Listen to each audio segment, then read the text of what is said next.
ಯಾರಪ್ಪ ನೀವು? ಹೇಳಿ ಸರ್. ಹೇಳಿ ಕೆಳಗೆ. ಹೇಳಿ ಸರ್. ದುಡ್ಡು ಯಾಕೆ ಇಸ್ಕೊಂಡೆ? ದುಡ್ಡು ಎಲ್ಲಿ ಇಸ್ಕೊಂಡ್ರು ಸರ್? ಯಾಕೆ ಇಸ್ಕೊಂಡೆ ದುಡ್ಡು? ಇಲ್ಲ, ಎಲ್ಲಿ ಇಸ್ಕೊಂಡ್ರು? ಹೇಳಿ ಕೆಳಗೆ.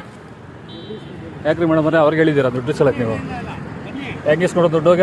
ಸಿಂಪಲ್ ಕೊಟ್ರು ನಮ್ಗೆ ಗೊತ್ತು, ನಾವು ಹೆಂಗೆ ಹಿಡಿಬೇಕು ಅಂತ ಗೊತ್ತು. ಪಿನ್ ಟು ಪಿನ್ ಇಲ್ಲಿದೆ, ನೀವು ಅದ್ರ ಬಗ್ಗೆ ಮಾತಾಡಬೇಡ, ಓಕೆನಾ? ಎವಳ ಕೊಡುವೆ? ಎವಳ ಕೊಟ್ಟೆ ಚೊಲ್ಲಂಗ ವಾಪಸ್ ಕೊಡು. ಕೊಡು, ಎತ್ತು ಕೊಡು. ಎತ್ತು ಕೊಡು ಅಂತ ಹೇಳಿದೆ. ನೀನು ಕೊಟ್ಟಿಲ್ಲ ಅಂದ್ರೆ ಮೇಡಮ್ ಎತ್ತು ಕೊಡ್ತೀವಿ ದುಡ್ಡು. ದುಡ್ಡಲ್ಲಿದೆ, ಕೊಡಯ್ಯ 100 ರೂಪಾಯಿ. ಕೊಡಯ್ಯ 100 ರೂಪಾಯಿ. ಇಡಿಯಟ್, ಹೋಗಿ ಭಿಕ್ಷೆ ಬೇಡ, ಅಲ್ಲಿ ಬಾಯಿಲಿ ಅಣ್ಣಮ್ಮ ದೇವಸ್ಥಾನ ಅಂತ ಕೊಡ್ತೀನಿ ನಿಮ್ಗೆ. ವನರಮ್ಮ ದೇವಸ್ಥಾನ ಮುಂದೆ ನಿಂತ್ಕೊ, ಕೊಡ್ತೀನಿ 100 ರೂಪಾಯಿನ. ಇಡಿಯಟ್ಗಳ, ನಿಮ್ಗೆಲ್ಲ ಯೋಗ್ಯತೆ ಇಲ್ಲ. ನಿಮ್ಗೆಲ್ಲ ದುಡ್ಡು ಬರ್ತದೆ, ಸಂಬಳ ಬರ್ತದೆ, ಸಂಬಳದಲ್ಲಿ ಬದುಕ್ರಯ್ಯ ನಿಮ್ಮ ಯೋಗ್ಯತೆಗೆ. ನಿಮ್ಮ ಜನ್ಮಕ್ಕೆ ಎಷ್ಟು ಬೆಂಕಿ ಹಾಕ. ನಡ್ರಿ ಹೇಳ್ತೀನಿ.